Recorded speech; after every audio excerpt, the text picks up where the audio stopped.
curious, engaging tone. Deep in a dense emerald forest, a massive rose apple tree anchored the banks of a wide, gently flowing river. High up in the canopy lived a clever monkey named Raktamuka, spending his days navigating the branches and eating the sweet purple fruit that grew right over the water. The water below belonged to a crocodile named Karalamuka. One afternoon, the crocodile swam out of the current to rest in the shade of the tree.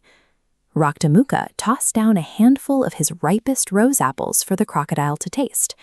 The crocodile eagerly snapped them up, hooked immediately by the rich, sugary flavor. A routine quickly developed. Every afternoon, the apex predator would surface, and the prey animal would drop down a fresh harvest. They would spend hours talking across the ecological divide. In the wild, survival usually requires constant paranoia. A land-dwelling herbivore and an aquatic carnivore do not naturally become friends.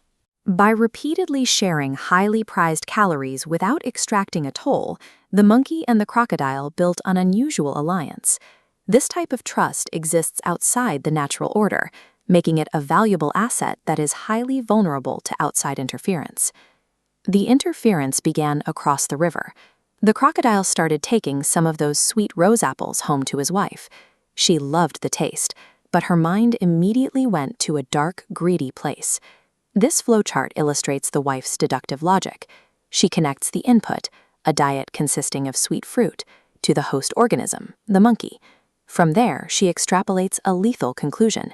If his daily fuel is this sweet, the muscle processing that fuel, his heart, must be the most delicious meat in the forest. That greedy assumption glows white-hot in her mind. She demands her husband bring her the monkey to eat. When he refuses to kill his friend, she weaponizes his affection for her. She refuses to eat, takes to her bed, and claims she has a terminal illness that can only be cured by consuming a monkey's heart. The crocodile is trapped. He argues for his friend's life, horrified by the request. But day by day, the constant pressure of his wife's manufactured crisis wears him down. Torn between loyalty to the monkey and the demands of his spouse, he makes a tragic choice to yield to the manipulation. Lethal betrayals often originate from a trusted ally who has been compromised by a third party. The next day, the crocodile swims up to the rose apple tree with a heavy conscience and a lie. He tells the monkey that his wife is so grateful for the fruit, she is hosting a grand dinner in his honor. He invites him to cross the river. Thrilled, the monkey hops down and climbs onto the crocodile's broad back. They leave the safety of the bank. This footage shows a crocodile's back cutting through deep, turbulent water. Here, the monkey is stripped of his natural agility and is stranded in an environment he cannot navigate alone. Right in the middle of the river, the crocodile slows down. Overcome with guilt, he stops swimming. He confesses that there is no dinner. He tells the monkey his wife is sick, and that he is taking him across the water specifically to harvest his heart. The monkey is now marooned in a hostile environment, dependent on the physical strength of the creature planning to kill him. Biologically, a prey animal in this scenario is hardwired to panic. The sympathetic nervous system triggers a fight-or-flight response. But fighting a crocodile in deep water is impossible, and fleeing means drowning.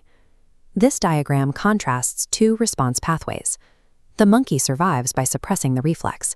He bypasses the red limbic system and lights up the blue prefrontal pathway. He forces a state of calm to formulate a strategy. He lets out a disappointed sigh. He tells the crocodile he would gladly give his heart to save the wife, but monkeys don't keep their hearts inside their bodies. They'd get bruised jumping between trees. He claims he keeps it hidden in a hollow of the rose apple tree. The lie targets one specific node in the predator's psychology, his confirmation bias. The crocodile is suffocating under his own guilt. He wants a scenario where he gets the heart without the murder. Because the monkey's lie offers him what he wants to hear, his critical thinking shuts down. He turns around and swims back to the tree. When faced with overwhelming physical force, matching strength is a losing game. Survival requires finding the opponent's cognitive blind spot and exploiting it. The second the crocodile's snout touches the muddy riverbank, the monkey explodes off the scales. He launches himself onto the trunk and scrambles straight to the highest branches, returning to his own domain. Safe at the top, the monkey looks down and exposes the biological absurdity of the crocodile's belief. He mocks the idea that any living creature could survive without a heart inside its chest.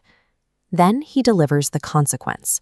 He outlines the betrayal, revokes access to the fruit, and banishes him forever. The alliance is dead. The monkey's intellectual superiority rendered the crocodile's physical dominance meaningless.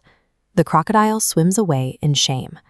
By trying to appease a toxic demand, he has failed his wife, lost his daily food source, and destroyed his only true friendship.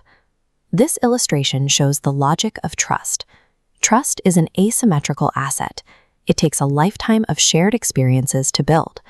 As we see here, a single moment of greed carries enough weight to destroy it for good. Strategic deception outmaneuvered rigid physical power. The monkey used his wit to change the outcome of a lethal encounter. In the face of sudden crisis, a calm, calculating mind serves as a far more effective survival tool than physical strength. Your capacity to maintain that calm determines your ability to navigate absolute betrayal.